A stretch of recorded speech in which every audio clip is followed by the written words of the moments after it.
de comentar. Vai, Carla. E Luísa, tudo bem? Eu queria. Gente, meu menino vai gritar no fundo. Eu tô aqui só olhando para ver se ele vai gritar muito ou se ele vai gritar um pouco. Mas amém. O que acontece? Sobre essa questão do novo ateísmo, é o seguinte: a autora, eu achei que ficou um pouco assim, meio costurado, porque o novo ateísmo se tornou uma coisa muito grande. Então, assim, eles falam que Karl Marx era, por exemplo, um primeiro ateu, porque o Karl Marx começa a levantar essa bandeira de que a religião é um problema. Não é só que a religião é falsa, mas que, na verdade, existir a religião é um problema para a sociedade. Então, quando tem os ataques do 11 de setembro, e aí começa o Richard Dawkins e esses 4 cavaleiros do novo ateísmo, e depois vem a Yan também, que se torna a 5ª cavaleira do novo ateísmo, depois, agora ela converteu ao cristianismo, eles começam a levantar essa ideia mesmo, olha, o problema não é só que Deus existe, o problema é que a crença nesse Deus é um problema social, psicológico, epistemológico, por aí vai.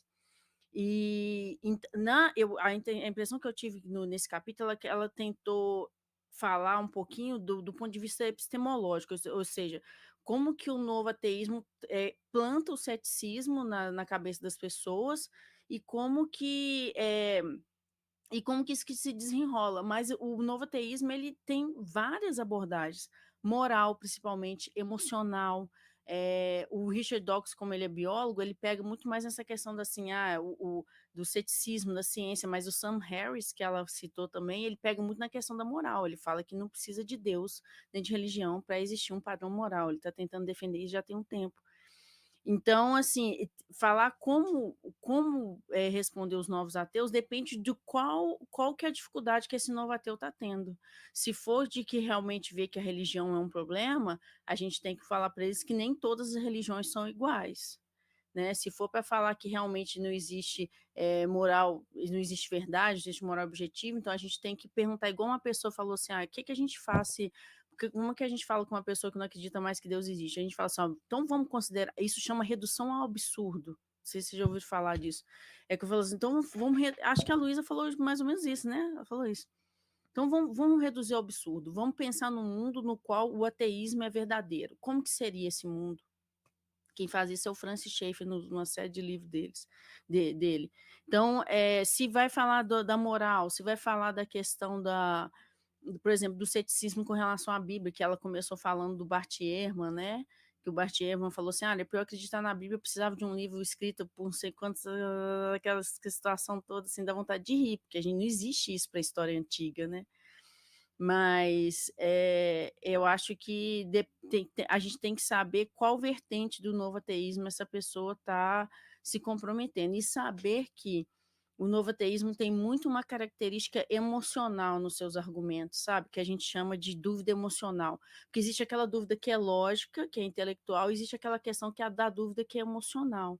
E o novo ateísmo planta nos meninos muito isso. Por exemplo, o Richard Dawkins, ele fala muito assim, Deus é misógino, Deus é sexista, a Bíblia é sexista, a Bíblia ensina escravidão. Então, isso na nossa geração, milênio, geração alfa, geração Z, isso é terrível. Então, ele espanta esse tipo de dúvida mesmo, intencionalmente, para minar, né? A intenção é minar a fé. E exatamente o que a Aline, né, colocou na questão dela. Que essa questão nessa onda, né, de boa vizinhança, ninguém pode ofender ninguém, ninguém pode falar nada que possa, né, tem até alguns vídeos de memes, né, a pessoa conversando, bem, senhoras e senhores, e também, né, senhoritas e também cachorros, bom dia, mas também boa tarde, boa noite. Então, assim, essa questão que está tão permeada, né, nos nossos dias atuais, também influenciar as pessoas para serem assim, né? Com certeza também. Eu queria pedir a gentileza da Ana, se você puder colocar novamente os slides. Eu, na apresentação, incluí algumas sugestões de literatura que podem ajudar. A Carol, ela trouxe um ponto importante, né? Que existem várias vertentes. Então, para cada ataque do ceticismo, nós temos já uma produção apologética para combater até certo ponto. Não necessariamente apologética, mas que vai nos fornecer uma boa base para entrar no diálogo, né? Então, aqui, quando o ceticismo ataca a confiabilidade da Bíblia, por exemplo, a autenticidade, os fatos que estão relatados, tem um excelente livro, que inclusive é usado em alguns seminários, que é o E Deus Falou na Língua dos Homens, do Paulo On. Quando o ceticismo ele procura usar os argumentos da ciência, né, fazer uma investigação científica, nós temos esse livro do Norman Geisler junto com Frank Turek, que é o Não Tenho Fé Suficiente para Ser Ateu. Esse eu sou, Quando esse eu sou, assim, é um livro evangelístico esse aí. Você conhece uma pessoa que está na universidade, todo permeado, né, questões filosóficas e pensamentos, esse livro é perfeito para esse tipo de pessoa, gente. Assim, esse Deus falou, fala muito sobre a veracidade bíblica, né? Mas de como a Bíblia foi construída, de, né, por que a gente pode crer, né, na Bíblia. E esse Não Tenho Fé Suficiente para Ser Ateu é o meu livro favorito para dar para pessoas bem estudiosas que gostam de argumentos filosóficos, assim, ele é ideal. Desculpa de interromper. Não, capaz.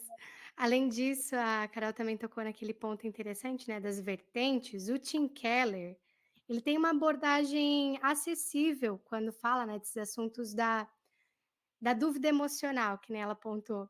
Que às vezes a pessoa, ela não tem uma limitação racional, mas todas essas sementes plantadas levam conduzem a pessoa a ter um imaginário diferente do cristianismo. Então, o Tim Keller aborda isso de uma forma bem bacana aqui no livro. Além disso, eu trouxe algumas sugestões, né, de manuais de defesa apologética. Esse primeiro manual de defesa da fé, ele foi escrito por 2 católicos, tá? Então eu já quero me antecipar aqui, vocês precisam saber disso. Porém, os argumentos deles são muito bem estruturados e para quem tem um jovem curioso, esse manual, inclusive, eu roubei da biblioteca do meu pai, já está velhinho lá. E eu utilizei ele em vários momentos. Ele tem argumentos bem estruturados, uma linguagem acessível para quem é um jovem que está com dúvidas, pode ser bem utilizado. A gente também tem esse livro que é O Absurdo da Incredulidade, do Jeffrey Johnson. Ele foi lançado pela Estandarte de Cristo. E para conduzir essa aula, eu li ele, né, para ver se tinha alguma pista, alguma coisa. E ele foi muito útil, principalmente falando do naturalismo. Muito bons os argumentos dele. E é claro, a gente não pode deixar de fora da lista, como a Carol falou, Francis Schaeffer. Ele é um cara muito perspicaz na argumentativa quando se trata da modernidade, fenômenos culturais. Então, esse livro, Como Viveremos, ele é muito legal. E A Morte da Razão também se torna útil para a gente ver como que a sociedade foi se comportando ao matar a razão, né? Mais ou menos isso é a tese dele, e é bem legal também. Fora o cristianismo puro e simples, que é uma leitura que eu creio que todo jovem cristão curioso precisa ter. A primeira vez que eu li, eu não entendi absolutamente nada.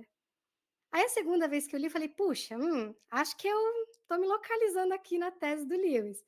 Aí depois de um tempo eu comecei a entender, e o Lewis ele tem uma investigação através da razão bem legal. Eu creio que algumas dessas ferramentas podem ser úteis, principalmente para quem é pai e mãe de adolescente, de jovens, né, naquela pré-adolescência bem curiosa. Eu espero que essas sugestões possam ajudá-los nesse processo aí. Luísa, quantos anos tu tinha quando leu o Cristianismo Puro e Simples, a primeira vez? Disse que foi bem nova e não Primeira entendeu nada. vez Que idade não, pode não, sugerir, gente, quem sabe? eu era mais velha. Eu estava entrando na faculdade, eu acho que eu tinha 17 anos. Eu não entendi absolutamente nada, gente. Eu olhei e falei: "Nossa, eu tô apanhando, não sei nem da onde que eu apanhei". Mas eu concluí a leitura, porque eu acredito que a leitura, meus pais também nos ensinaram isso, às vezes você não tá entendendo, mas você tem que ler, faz parte. Aí, na segunda vez, eu falei: captei a linha". Não entendi muito bem ainda na segunda vez, mas eu consegui seguir o fio da meada. Aí na terceira vez começou a fazer um pouquinho mais de sentido, mas provavelmente se eu for ler de novo, eu vou ter que botar a cachola para funcionar. E é bom, né, porque a gente precisa se testar, colocar ali os neurônios para gastar um pouquinho. O pessoal gostou bastante, bastante da live. Alex, você quer comentar alguma coisinha?